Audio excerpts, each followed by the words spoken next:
Today we're getting into the latest Tesla news, including a huge software update on the way soon, Tesla becoming more valuable, the EPA forcing stricter EV regulation, and more, so let's get into it. First up today, Tesla has just passed Mercedes and Toyota to become the most valuable automotive brand globally. They did so by moving up 2 spots and are now valued at $66.2 billion. Brand Finance said in a report that, quote, "This growth in brand value is a positive sign for Tesla as it indicates that consumers are recognizing and valuing the brand more, which could potentially lead to increased sales and revenue in the future. The automotive industry is highly competitive, so for Tesla to achieve this level of growth in brand value is a noteworthy accomplishment and a testament to the value of the Tesla brand. That's a big milestone for Tesla, and it will be interesting to see how this develops going forward, especially as Toyota seems to still be dragging their feet on the way to making electric vehicles."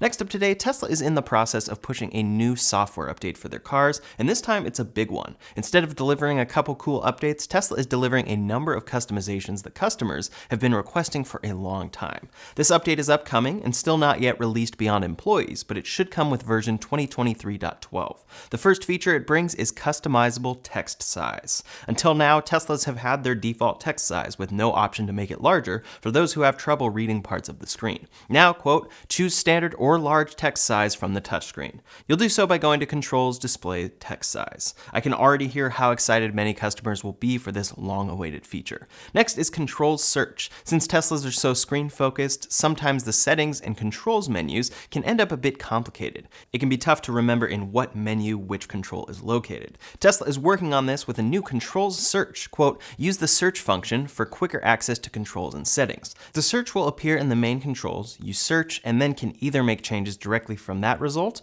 or tap in to jump to that panel and controls. This is a great way to quickly access controls when you don't know where they are, and learn where they are in the process." Next is Point of Interest. Quote, "See photos and reviews when you select a point of interest or supercharger location." This is improving the map system on screen so that not only can you see that a restaurant exists, but you can see reviews and photos to know what you're in for. I'm especially curious to see how the photos work for supercharger stops because it could help you know whether or not that's the smartest stop for your journey or if you should navigate elsewhere. It's another way Tesla is improving their maps so that customers don't feel the need for Android Auto or CarPlay. Calls have added options from the steering wheel. Now you can, quote, "Use the left scroll button to answer or decline incoming calls. While you're on a call, use it to mute/unmute yourself or hang up." Many have wanted this feature for a while as phone calls have been mostly controlled on screen in the past. Next is a feature I wasn't even expecting Tesla to introduce, scroll wheel customization. You can now customize the left scroll wheel to adjust things besides media. Quote, "You can adjust settings like brightness and acceleration mode, or perform actions like toggling the camera app, opening the glove box, and saving dashcam footage. Long press the left scroll button to bring up a list of functions and scroll through the list. To choose which function comes up by default, go to Controls, Display, Scroll Wheel function." I'm very curious to see what this is like in practice, but it should add a secondary control to the scroll wheel. Use it for media controls, and then when you need something else, you press and hold that, and it allows you to scroll through a number of other options without needing to touch the screen. I think I'll appreciate this most when needing things like saving dashcam footage. Oftentimes a somewhat frightening event may have occurred in the car, and then I have to tap a button on the screen, which requires me to look down to a degree. Being able to keep that control on the wheel will be great among the other controls like bringing up the camera. I think a lot of people will also appreciate being able to change the screen brightness and toggle between various acceleration modes without needing to dive into the controls menu on screen. They're now mapping a lot of controls people are starting to miss in Teslas to the left scroll wheel. Again, I'm very curious to see this in practice though, because it may prove to be a bit complicated or could be very easy to use. When you shift gears, you now have the option to turn on a chime. Quote, "A chime now sounds when you shift gears. To toggle gear chimes, go to Controls, Safety, Gear Chimes." This next feature is exclusive to Model S and X, but Tesla is adding new controls to the rear screen. Quote, "Adjust the passenger seat from the rear touchscreen to make it easier to enter or exit the rear seat. To access the passenger seat controls, tap the seat icon on the rear touchscreen. Hold one of the arrows to move the passenger seat forward or backward." This feature is only available when the vehicle is not in motion, and you can also utilize these controls from the front touchscreen. This should come in handy for specific situations, as this is a feature many premium vehicles include. We've already talked about the Get to Know Your Tesla feature in the past, but it's coming in this update. In addition to the manual, Tesla has a new mode to learn the basics of your vehicle, and it has visuals on screen that guide you through controls. One update for voice recognition when doing voice commands is the addition of British English. Now the vehicle should better understand these commands, and it's unclear right now if this is only coming to the UK or to Teslas around the world. Tesla is also updating Zoom calling in the car and bringing it to more markets. Next is an update I have wanted since I first got my Tesla, an update to the charging screen, and this is actually undocumented in this update. Quote, the charging screen in the car has been updated to remove the car visualization and make the charging slider larger. Previously, it was nearly impossible to lock in the right percentage you wanted on the screen adjustment, so I would always just use the Tesla app. Now they've taken the design from the app and put it on this screen. It's much clearer and much easier to use. While Tesla is updating the vehicle software, they are also updating the app. Quote, Tesla recently updated its app to provide users with real-time information on wait times at Supercharger stations. The app displays whether there's no wait, an estimated wait time, or the station is simply busy. This new feature is designed to help Tesla owners plan their charging stops more efficiently and reduce wait times at popular charging stations. Tesla now shows a graph of expected congestion at chargers, the pricing on the station level, and station wait times all within the app. Per usual, they continue adding many great features, making previous owners' cars that much better and making their cars that much more convenient for future customers. Next up today, a new strict EPA rule is going to force automakers to go electric. For many, the restrictions are too strict, and it could be another thing that increases Tesla's lead. The Environmental Protection Agency is expected to make a groundbreaking announcement this week. Reportedly, the announcement will come Wednesday and will force the majority of new U.S. car sales to be EVs by 2032. Quote, it will be the federal government's most aggressive climate legislation yet, and will make the U.S. a world leader in the efforts to cut transportation emissions.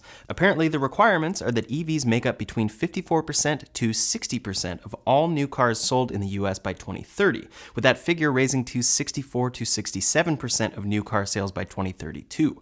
For context, only 5.8% of all vehicles sold in the US in 2022 were electric, so this could be a huge change for the US as a whole. As always, though, this is a proposed regulation and will go through public comment and alteration before being finalized, so I wouldn't be surprised if it ends up quite a bit less strict or able to be bypassed to a certain degree with plug-in hybrids or other similar vehicles. That said, though, a majority of US voters do support requirements for EVs, so some could say that this requirement actually lags behind public opinion. It's easy to look at something like this and think that it's just great, but there is a lot to it. First, is this even possible? Current EV plans from many companies are far less than this, so if this rule passes, it will completely upend the automotive industry in the US. Currently, the commitment by most automakers to go electric is too low. Here's a great chart from Electrek showing what these current automakers are selling, what they plan to sell in EVs by 2030, and what percentage that would make up. Of course, this is 7 years away, so some would argue that they won't maintain that number of gasoline vehicle sales through the next few years, but it's a good starting point. As we can see, the new EPA requirements would be around 60% of all vehicles sold as EVs. But GM, Toyota, Ford, Stellantis, Honda, Nissan, and many others aren't currently on track to meet these numbers.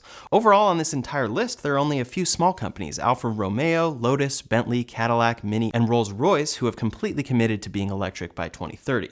Of the large brands, Daimler, Jaguar, and Volvo plan to exceed the EPA's rumored goals. Then a number of companies aren't too far behind, but will still need to adjust to meet these requirements. As pointed out by Electrek, quote, there is a gap of 1.7 to 2.5 million cars just waiting to be filled. Those are cars that need to be electric in order to meet the EPA's rumored guidelines, and which automakers are currently not planning to make. Of course, this report only briefly mentions dedicated EV companies like Tesla, Rivian, Lucid, or Polestar, and that's because these companies already meet these requirements without issues. They were at 100% the day they sold their first car, and they may be in the luckiest position of all automakers. These other companies have about 7 years until they not only need to have compelling EVs announced, but have them readily available at scale. This has huge implications for the supply chain, battery supply chain, raw material supply chain, and more. These things we've seen Tesla focused on more than anything in recent years are going to be what everyone everyone else has to do.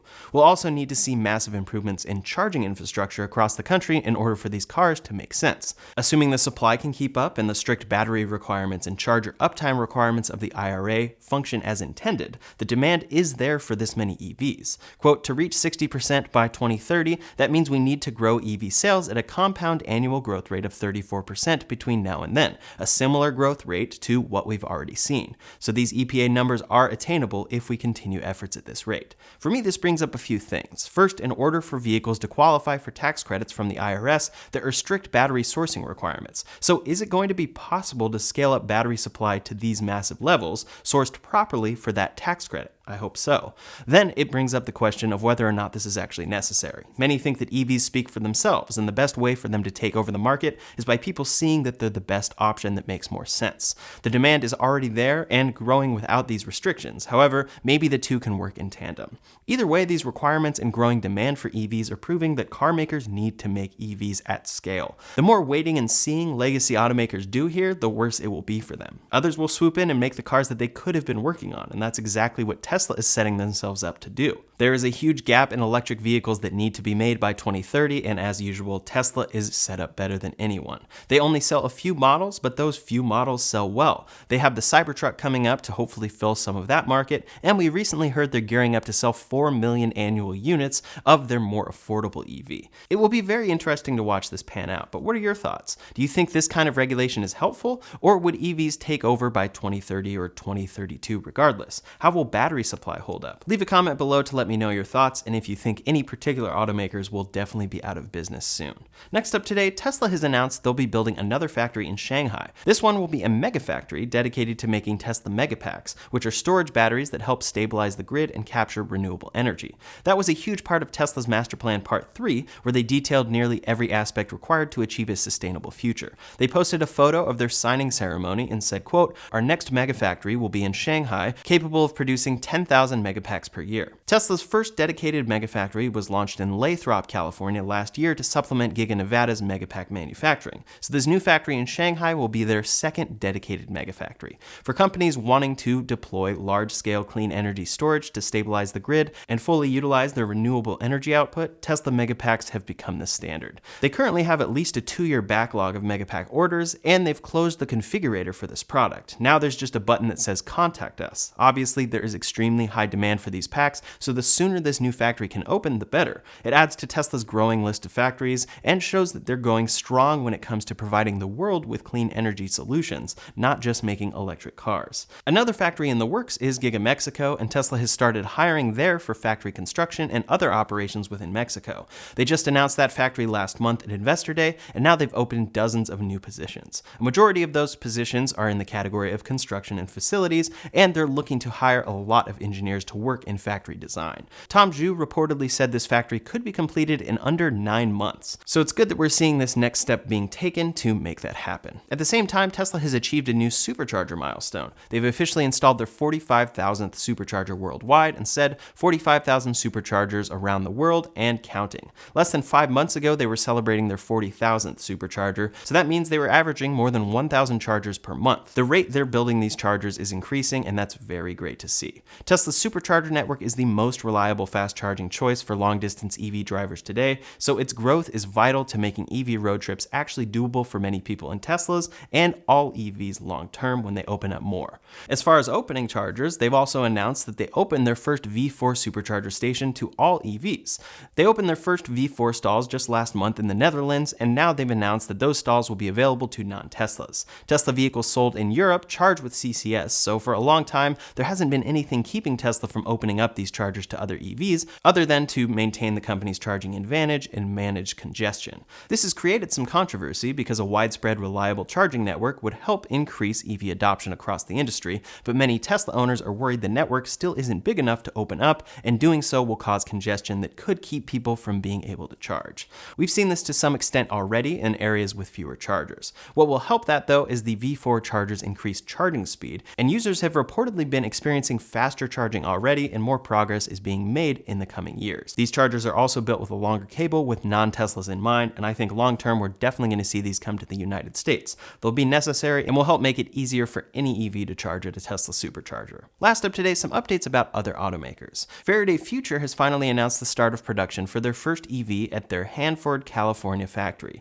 The FF91 was first unveiled in 2017, and the company had the lofty goal of entering production in 2018. It was to have a 130 kilowatt-hour battery, a 381-mile range, 200 kilowatt charging speed, and a 0 to 60 in as little as 2.27 seconds. Back in 2017, those specs were extremely impressive, but this car has been delayed for 5 years. Unlike other startups we've seen though, it doesn't look like these specs have been compromised in their effort to get this car to production. They didn't reveal the price of this vehicle yet, but they've compared it to Ferrari and Maybach, so I'm not expecting it to be affordable. It will likely be competing with the Model S, which gets a higher EPA range and lower 0 to 60, so I won't be surprised if it ends up being around that price range. Over at VW, their CEO of passenger cars, Thomas Schaefer, has said the latest gas-powered Golf model will be their last new ICE vehicle. Aligning with their new goal to have 80% of sales coming from EVs by 2030, they've released their ID2All concept, which is expected to start under $27,000. That car will have a 279-mile range and is expected to enter production in 2026.